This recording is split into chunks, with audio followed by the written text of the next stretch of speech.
오늘 본문의 말씀으로 이사야서 강의 17번째 말씀, 열방이 복을 받기를 원하시는 하나님이라는 제목으로 말씀의 은혜를 함께 나누겠습니다. 흔히들 일본의 문화를 카레 문화라고 얘기하고 중국 문화를 창의 문화라고 얘기하며 또 우리 한국은 활의 문화를 가지고 있다, 이런 말을 하곤 합니다. 전쟁에 사용하는 가장 주된 무기들을 이야기하는 것이죠. 어느 나라나 칼과 창과 활을 다 사용을 합니다만은 유난히 이 나라마다 주로 사용하는 무기가 달랐다라는 것이죠. 특히 우리 민족은 활의 민족이라는 말을 많이 합니다. 활을 잘 쏩니다. 그리고 활을 많이 쏩니다. 그래서 우리나라가 양궁도 지금 전 세계적으로 독보적인 1등을 하고 있지 않습니까? 그런데 여러분, 우리가 왜 활을 잘 쏘게 되었을까? 우리 민족이 왜 칼이나 창보다 활을 더 주로 사용하게 되는 것이었을까요? 참 슬픈 이야기의 배경이 있는데요. 우리는 늘 외세의 침략에 많이 시달렸습니다. 일본이 끊임없이 남해안 쪽에서는 위협을 해왔고, 북쪽에서는 항상 중국 대륙 세력들이 왕조가 바뀔 때마다 우리 한반도를 침탈해 왔던 그런 역사가 있습니다. 그런데 항상 여러분, 사극을 보시면 알겠지만은 항상 적이 우리보다 많습니까, 적습니까? 항상 많죠. 최소한 중국은 항상 전쟁 때마다 우리보다 10배는 많습니다. 그렇죠? 우리가 10,000명이 지키면 저기서는 10만이 오고, 우리가 10만이 지키고 있으면 저기서는 100만 대군이 왔어요. 그렇죠? 그렇기 때문에 만약에 칼과 창을 들고 우리가 1대1로 싸우게 되면 어떻게 되겠습니까? 수적으로 불리한 우리가 절대적으로 질 수밖에 없는 그런 조건을 가지고 있는 것이죠. 근데 활은 어떻습니까, 여러분? 활은 적은 숫자로도 많은 적을 상대할 수 있는 무기가 활입니다. 그래서 우리 민족은 과거로부터 항상 1대 100, 1대 50 이렇게 싸워오다 보니 칼이나 창보다는 활을 많이 사용하는 그런 민족이 된 것입니다. 그런데 여러분, 우리는 살아남으려고 활을 사용했습니다마는 지금은 어떻습니까? 지금은 전 세계 1등으로 양궁을 잘하는, 활을 잘 쏘는, 그래서 올림픽 때마다 금메달을 따는 그런 나라가 된 것입니다. 사실은 살아남으려고 활을 주로 사용하기 시작했는데, 알고 보니 우리가 이제 전 세계에서 가장 활을 잘 쏘는 민족이라는 그런 호칭을 갖게 된 것입니다. 그렇습니다, 여러분. 우리는 생각하지 못한 것이지만 우리가 생각하지 못한 다른 결과를 우리가 얻곤 한다라는 것입니다. 나는 다른 쪽으로 생각하지 않고 이쪽만 생각해서 열심히 했는데 나중에 보니 이렇게 돼 있더라. 예전에 그 드라마 중에 우리가 잘 아는 마라톤 선수 송기정 선수의 일대기를 그린 드라마를 본 적이 있는데, 처음부터 송기정 선수가 마라톤 했겠습니까? 아니죠. 처음에는 학교 다니려고, 처음에는 먹고 살라고, 자전거도 하나 없고 대중교통 차를 탈 힘도 없으니까 어떻게 했습니까? 시골에서 무조건 뛰어다녔던 거예요. 그것도 신발 다를까 봐서 신발도 이 묶어가지고 이 허리에 메고, 신발 신고 뛰면은 신발 다르니까, 그렇죠? 맨발로 산길을 뛰고 들을 뛰고 그렇게 학교 다니고 그렇게 일하고 하다 보니까 마라톤 선수가 된 거예요. 이와 마찬가지로 여러분, 사실은 우리의 생각은 아주 좁고 그리고 아주 짧습니다. 우리는 당장 닥친 일을 감당하기에도 쉽지 않은, 그리고 멀리 보지 못하는, 깊이 보지 못하는 그러한 인간이라고 하는 어떤 그 시각의 한계를 가진 존재입니다. 우리가 알 수 있는 지식의 한계도 있고, 우리가 느끼고 또 짐작할 수 있는 지각의 한계도 존재하는 것이 바로 우리들입니다. 그러나 우리가 믿는 하나님은 그 지식의 한계가 없으시고 그 지각의 한계가 없으신 분이심을 여러분 믿으시길 바랍니다. 이사야서 55장 8절과 9절을 한번 같이 읽어보겠습니다. 시작. 이는 내 생각이 너희의 생각과 다르며 내 길은 너희의 길과 다름이니라. 여호와의 말씀이니라. 이는 하늘이 땅보다 높음같이 내 길은 너희의 길보다 높으며 너의 생각은 너희의 생각보다 높음이니라. 자, 하나님은 사람의 생각과는 다른 분이십니다. 실제로 하나님의 생각은 사람의 생각보다 뛰어나며 또한 부족하고 죄로 이어질 수 있는 우리의 생각이 아무런 유익이 되지 못한다는 사실을 우리가 알게 되는 것입니다. 우리가 하나님의 생각을 뛰어넘는다, 짐작한다, 가늠한다, 불가능한 거예요. 여러분, 오늘 우리가 함께 읽은 이 이사야서 19장도 하나님의 마음을 보여주고 있는 그러한 본문입니다. 자, 그런데 19장의 내용을 읽어보면 뭔가 좀 석연치 않은 기분이 들게 됩니다. 우리의 상식으로는 이해되기 어려운 내용이 적혀 있기 때문에 그렇습니다. 여러분, 우리가 함께 읽었던 1절과 10절까지의 말씀을 보면요, 우리가 충분히 이해가 돼요. 애굽이 잘못했으니 당연히 징계를 받고 망하고 벌 받는 게 너무나도 당연한 것입니다. 그런데 우리가 나중에 살펴보게 될 이 16절 이하의 내용을 보면요, 우리 하나님께서 다른 말씀을 하고 계시는 거예요. 망한다고 했잖아요. 그런데 뒤에 보면 하나님께서 아니다, 내가 복 주기를 원한다라는 말씀이 따라 나오는 거예요. 도대체 하나님 왜 이렇게 일관성이 없습니까? 왜 말이 바뀌는 것입니까?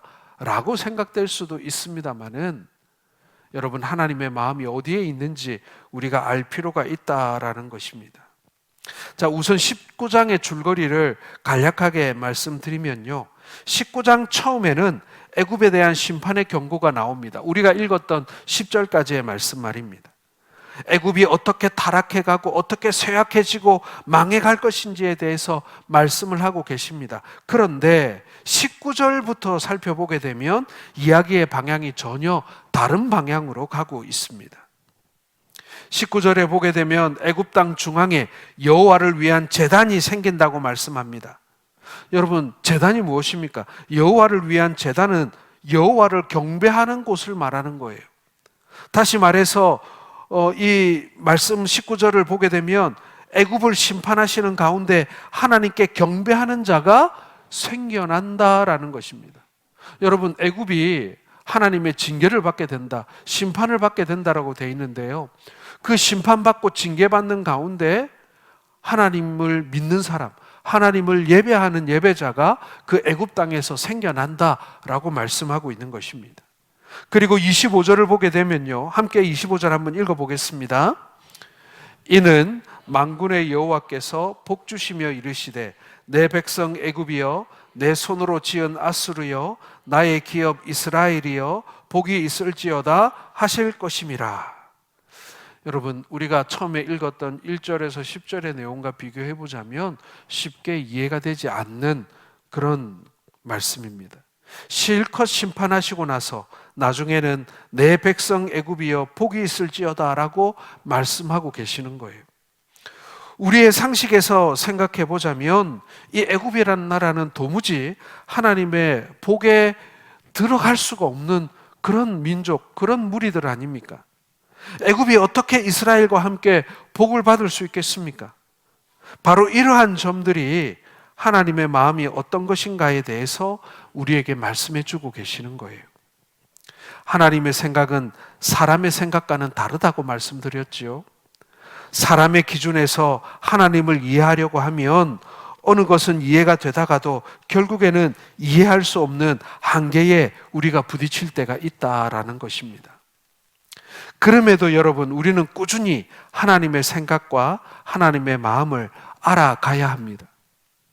오늘도 다 이해할 수는 없지만 말씀에 나타난 하나님의 마음을 우리가 조금이라도 알아보는 그러한 시간 될 수 있기를 소원합니다. 자, 첫 번째로 하나님의 마음은 애굽도 구원되기를 원하신다라는 것입니다. 자, 우리 18절과 19절 우리 한번 같이 읽어보겠습니다. 그날에 애굽 땅에 가나안 방언을 말하며 만군의 여호와를 가리켜 맹세하는 5 성읍이 있을 것이며 그중 하나를 멸망의 성읍이라 칭하리라. 그날에 애굽 땅 중앙에는 여호와를 위하여 제단이 있겠고 그 변경에는 여호와를 위하여 기둥이 있을 것이요.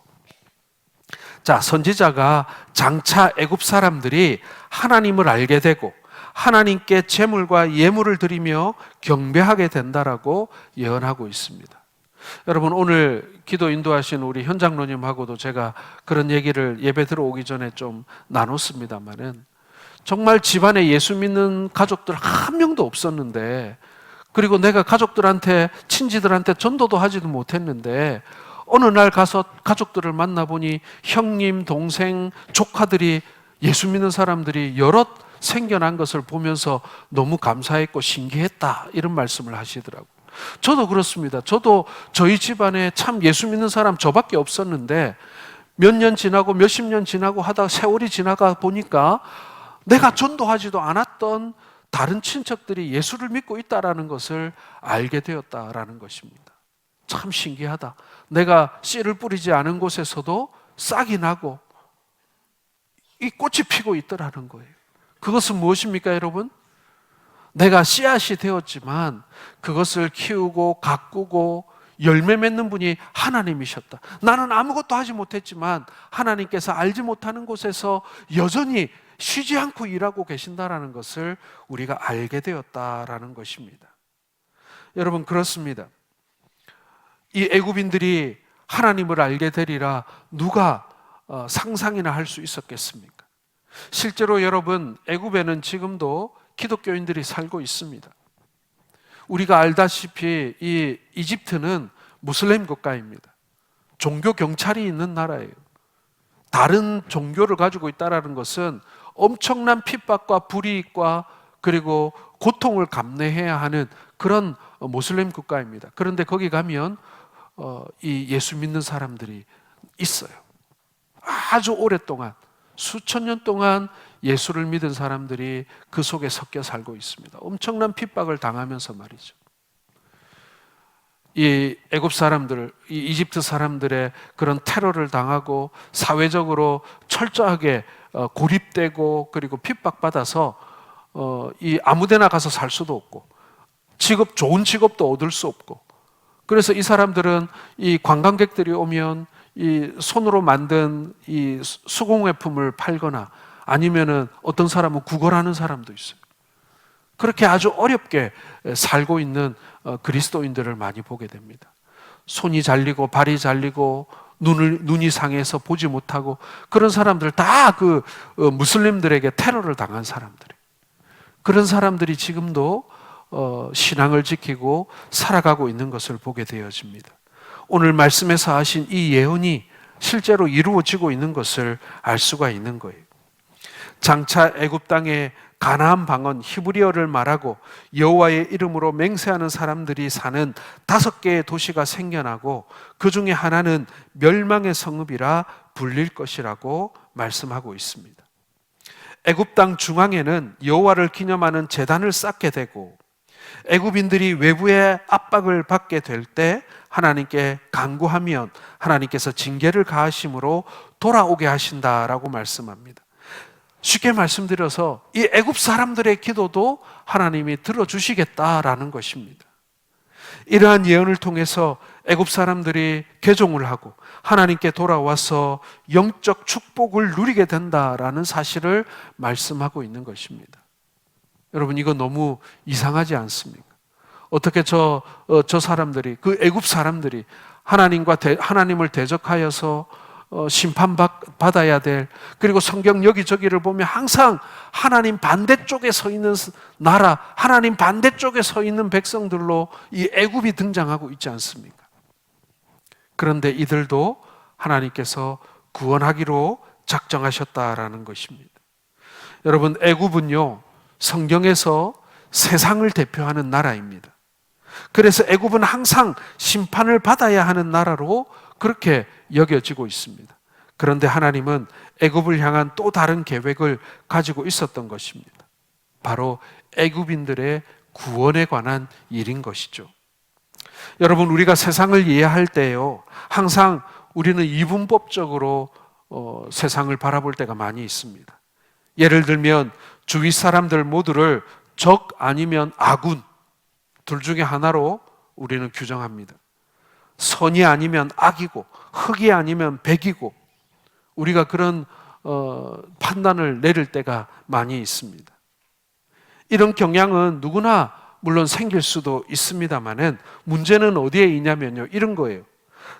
이 당근을 싫어하는 사람이 당근을 먹는 사람조차도 싫어하고 미워하는 것입니다. 나는 당근이 싫어. 당근 먹으면 내가 알러지가 있어.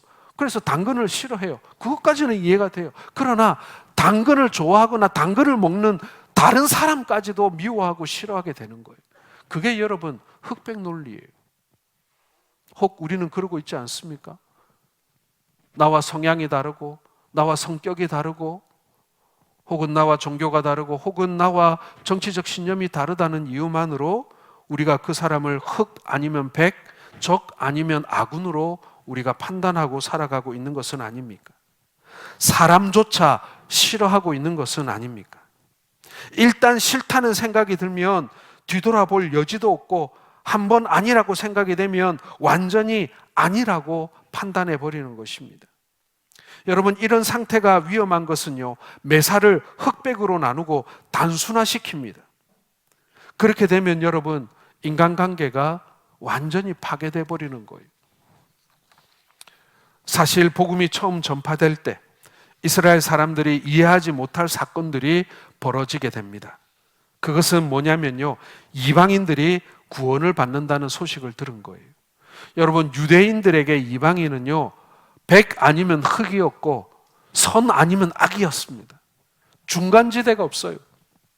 무조건 죽어야 될, 무조건 심판받아야 될, 무조건 사라져야 될 대상이었던 것입니다. 그런데 그 사람들이 구원받았다? 그들이 구원받고 있다라는 소식을 들은 것입니다. 이스라엘 사람들이 생각할 때 이방인들은 심판을 받아야 할 대상이지 구원받아야 할 대상이 아니거든요. 그러나 복음은 이방인들에게 전파되기 시작합니다. 사도행전은 이방인들에게 어떻게 복음이 전파되었는지를 증거하는 기사들로 가득 차 있습니다. 한번 살펴보겠습니다. 사도행전 11장 18절 같이 읽겠습니다. 그들이 이 말을 듣고 잠잠하여 하나님께 영광을 돌려 이르되, 그러면 하나님께서 이방인에게도 생명 얻는 회개를 주셨도다 하는지라. 자, 13장 48, 49절 읽겠습니다. 이방인들이 듣고 기뻐하여 하나님의 말씀을 찬송하며 영생을 주시기로 작정된 자는 다 믿더라. 주의 말씀이 그 지방에 두루 퍼지니라. 자, 28장 28절 같이 읽겠습니다. 그런즉 하나님이 그 구원이 이방인에게로 보내어진 줄 알라. 그들은 그것을 들으리라 하더라. 여러분, 사도행전의 역사가 바로 이거예요. 이방인들에게도 복음이 전파되더라. 전혀 구원의 소망이 없던 이들도 구원받고 돌아오더라. 우리의 생각과 우리의 상식과 우리의 지각을 뛰어넘는 하나님의 생각, 하나님의 결정, 하나님의 역사를 보게 되는 것이 바로 사도행전인 것입니다. 여러분, 복음은 이스라엘의 유대 백성에게만 전파된 것이 아니었습니다. 이 땅의 모든 나라, 모든 민족이 구원의 기쁜 소식을 듣게 되는 것입니다. 여기에 애굽도 예외가 될 수는 없습니다. 우리 마음속에 저 사람은 절대 구원받을 수 없는 사람이야 라고 생각했다면 우리 속에 애굽이 있기 때문에 그런 것입니다. 그것은 사람의 마음이지 결코 하나님의 마음이 아닙니다. 하나님은 애굽도, 아니 애굽까지도 구원되기를 바라신다라는 거예요. 그러므로 여러분, 우리는 함부로 누군가를 애굽이라고 판단하지 말아야 합니다. 하나님의 복음이 전파될 수 있도록 우리는 믿음의 경주를 멈추지 말아야 하는 거예요. 여러분, 우리 주변에 한번 보시기 바랍니다. 고집센 사람 많습니다. 가족들 중에도 정말 고집센 분들 많이 있습니다. 그리고 우리의 주변에 우리가 세상에서 만나는 사람들 중에는 완악한 사람들도 얼마나 많은지 모릅니다.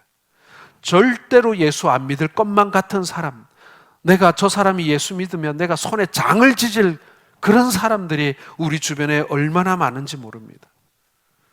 여러분, 이스라엘과 전쟁하고 있는, 각종 테러를 일으키고 있는 그 하마스, 요즘에 전쟁이 그쳤다고 하지만 여전히 가자지구에 보면 미군이나 이스라엘 사람들에게 협조했다는 이유로 자기 민족까지도 이 공개적으로 총살하는 장면을 며칠 전에 제가 TV 뉴스로 해서 본 적이 있습니다. 그런 사람들, 아니면 저기 저 북쪽에 있는 뭐 김정은 같은 사람들, 여러분, 이런 사람들은 예수 믿을, 아니 구원받을 가능성이 있는 사람일까요? 없는 사람일까요? 여러분, 아무리 악인이라도 하나님께서는 구원받기를 원하심을 여러분 믿으시길 바랍니다. 그게 바로 우리의 생각과 하나님의 생각의 차이예요. 우리의 지각과 하나님의 지각의 차이라는 것입니다. 우리 하나님께서는 애굽도 구원받기를 원하신다. 이 지구상에 살아가는 어떠한 그 민족, 어떠한 사람들이라도 하나님께서는 구원받기를 원하신다. 여러분, 절대로 그것을 잊지 마시는 우리 성도들 되시기를 바랍니다. 두 번째로, 우리 하나님의 마음은요, 치시고는 고치시는 하나님이시다라는 것입니다. 치셨지만 고치시는 하나님이시다라는 얘기예요. 22절 같이 읽겠습니다. 여호와께서 애굽을 치실지라도 치시고는 고치실 것이므로 그들이 여호와께로 돌아올 것이라. 여호와께서 그들의 간구함을 들으시고 그들을 고쳐 주시리라. 여러분, 요즘 TV를 한 번씩 보다 보면 뭐 극한 직업이라는 프로가 지금 계속 하고 있는데, 저는 한 번씩 TV를 보다가 그 프로 보는 것을 좋아합니다. 여러 가지 직업, 그리고 아주 땀 흘려 힘들게 일하는, 남들이 안 하려고 하는 그런 직업을 가진 분들의 이야기들이 많이 나오는데요, 제가 아주 재밌게 봤던 한 에피소드가 뭐였냐면 그 대장간 이야기였어요. 대장간. 요즘에 우리나라에서 만드는 그 호미가 그 아마존이나 이런 해외 쇼핑몰을 통해서 외국에서 인기가 많다라는 내용이더라고요. 그래서 여기 우리 경북 상주인가 하여튼 어디에서 만들어지는 호미가 미국에서 정말 엄청나게 없어서 못 팔 정도로 불티나게 그리고 비싸게 팔린다는 그런 내용을 제가 본 적이 있습니다. 자, 그런데 그 대장장이가 호미를 만들기 위해서 사용하는 그 쇠가 어떤 쇠입니까? 예, 고철이에요. 고철.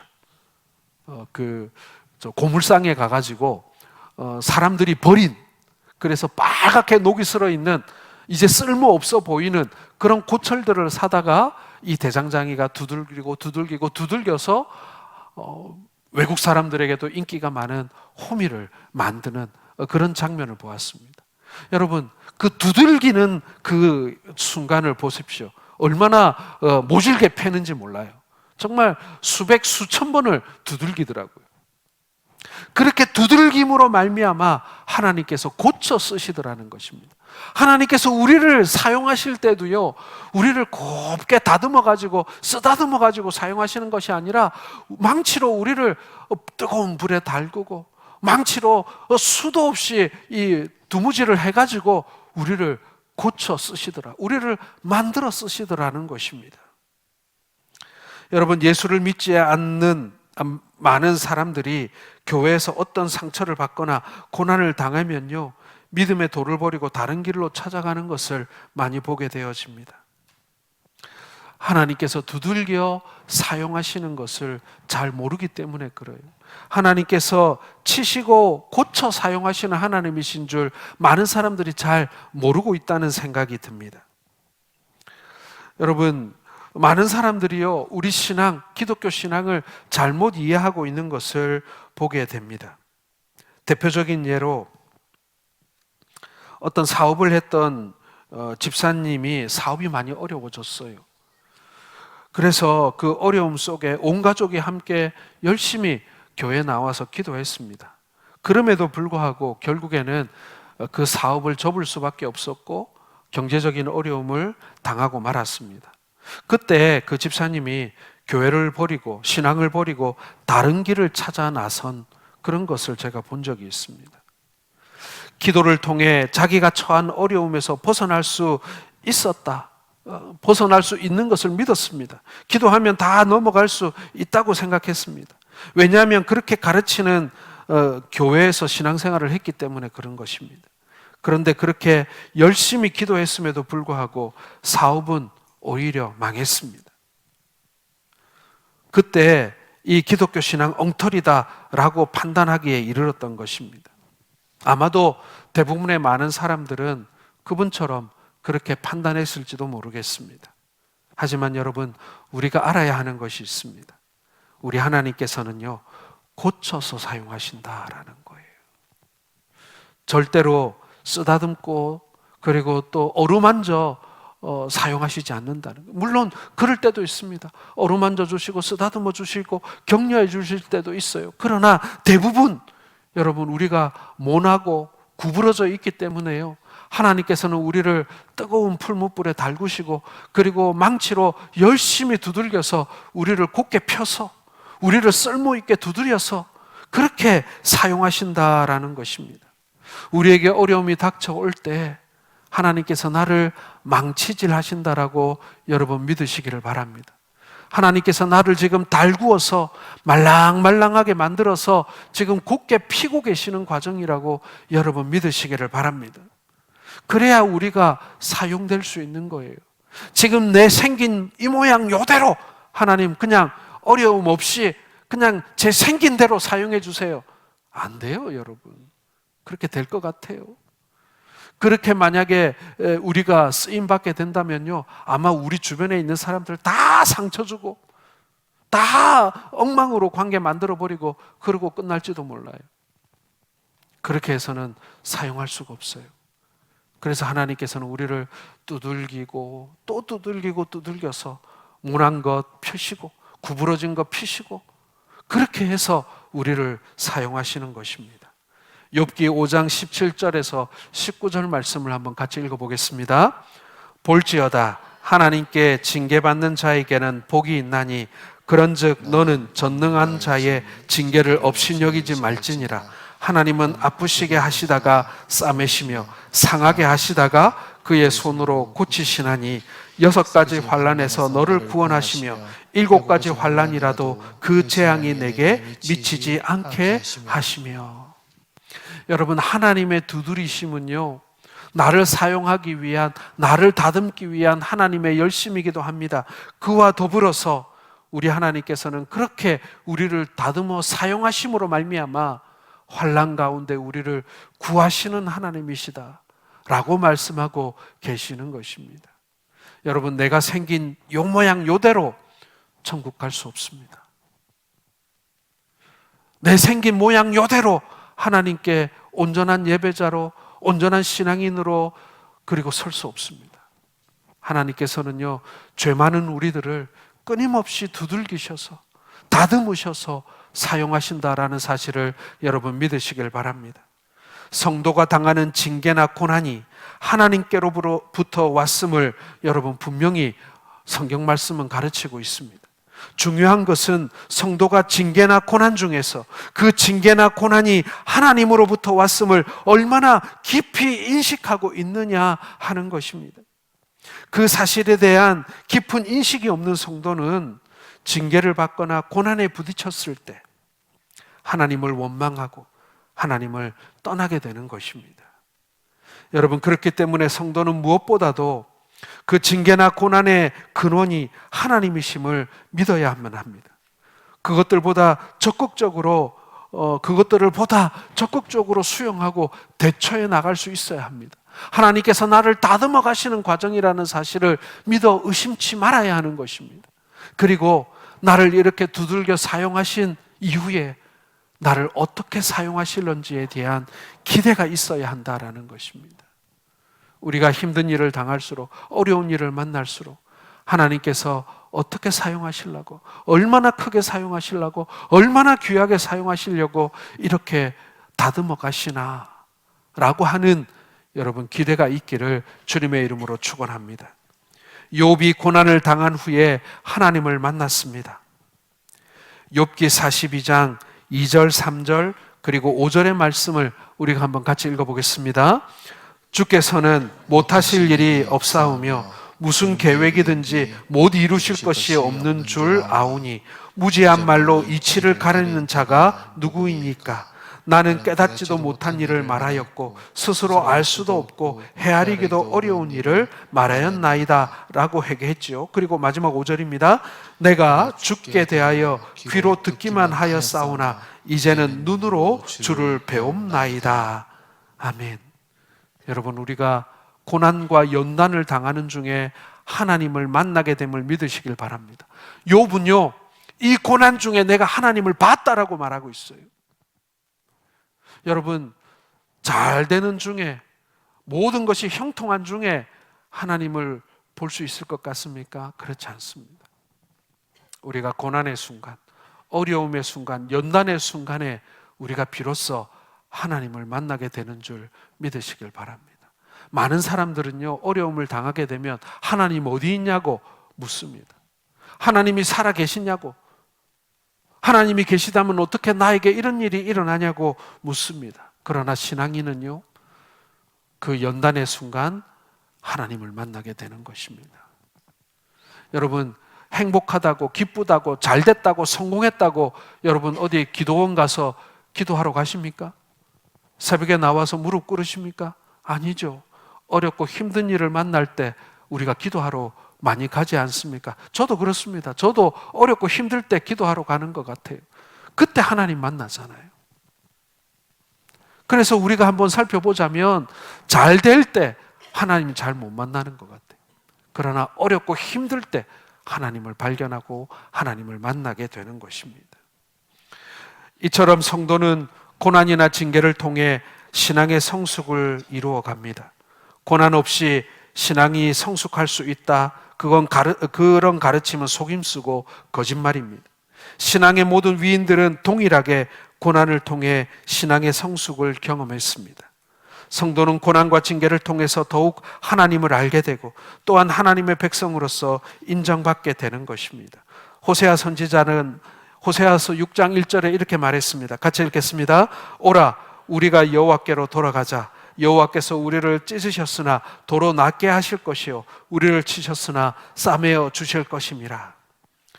여러분, 우리 하나님은 징계와 고난을 주시기도 하지만 반드시 치료하시는 하나님이심을 여러분 믿으시기를 바랍니다. 성도가 이 사실을 믿을 때 어떤 고난과 징계도 능히 견뎌내고 성숙한 신앙인이 되어가는 줄로 믿으시기를 바랍니다. 마지막 세 번째로 여러분, 하나님의 마음은 원수들의 나라들이 세계 중에서 복이 되는 것입니다. 24절과 25절을 같이 읽겠습니다. 그날에 이스라엘이 애굽 및 아수르와 더불어 셋이 세계 중에 복이 되리니 이는 만군의 여호와께서 복주시며 이르시되 내 백성 애굽이여 내 손으로 지은 아수르여 나의 기업 이스라엘이여 복이 있을지어다 하실 것임이라. 여러분, 세상을 향한 하나님의 마음은요, 저주받아야 마땅하고 망할 이 세상의 나라들이 세상에 복이 되는 것입니다. 저주가 복이 되는 것이 하나님의 마음이라는 얘기예요. 이것은 이미 우상의 나라에 살던 아브라함을 부르시고 하나님께서 그에게 보여주신 마음과 같은 마음입니다. 여러분, 아브라함도요, 알고 보면 이방인이고 아브라함도 알고 보면 이 망할 이 우상 섬기는 나라의 백성인 거예요. 그 민족들 중에 하나였습니다. 그런데 하나님께서 그를 택하여 선택하신 거 아니겠습니까? 아브라함이 복을 받고 아브라함이 세상에 복이 되는 것, 이것이 하나님의 마음입니다. 이방 땅에 살고 있고 하나님을 조상 때부터 알지 못했던 우리들이지만 하나님께서 우리를 불러내셔서 우리를 복주시고 우리를 복되게 하시기를 원하시는 것이 하나님의 마음임을 여러분 믿으시길 바랍니다.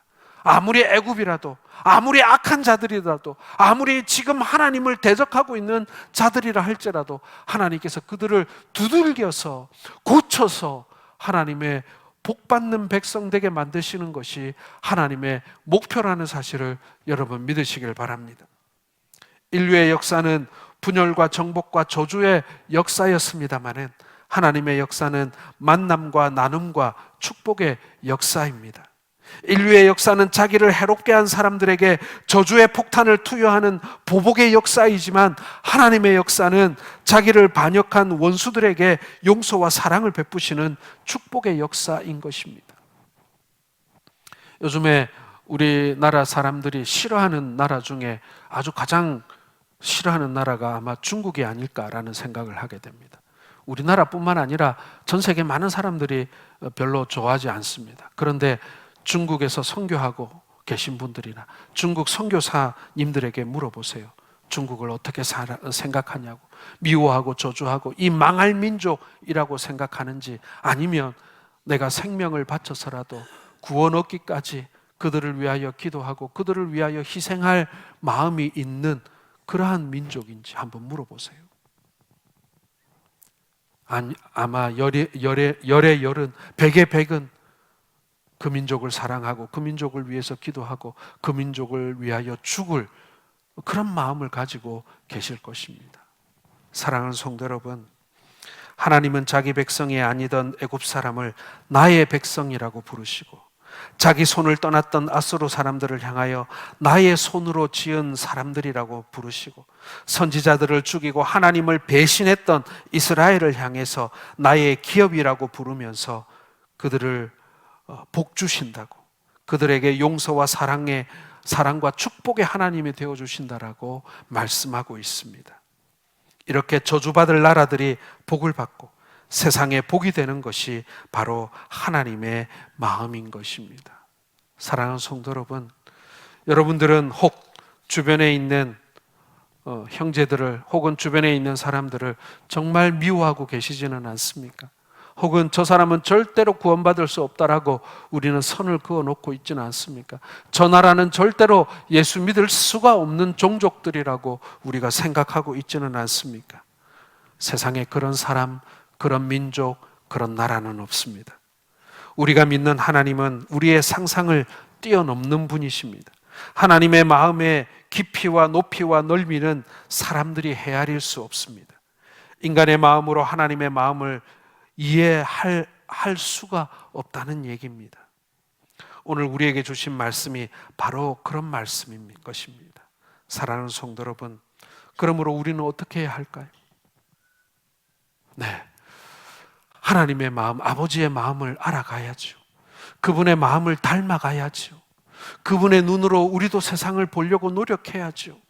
그분이 사랑하면 우리도 사랑하고, 그분이 용서하면 우리도 용서하고, 그렇게 살아야죠. 나의 생각과 나의 판단, 그거 내려놔야죠. 하나님의 판단, 하나님의 생각으로 세상을 살아가시고 사람들을 바라보시고, 그리고 복음을 여러분 전하시는 우리 모든 성도들 되시기를 주님의 이름으로 축원합니다. 기도하겠습니다.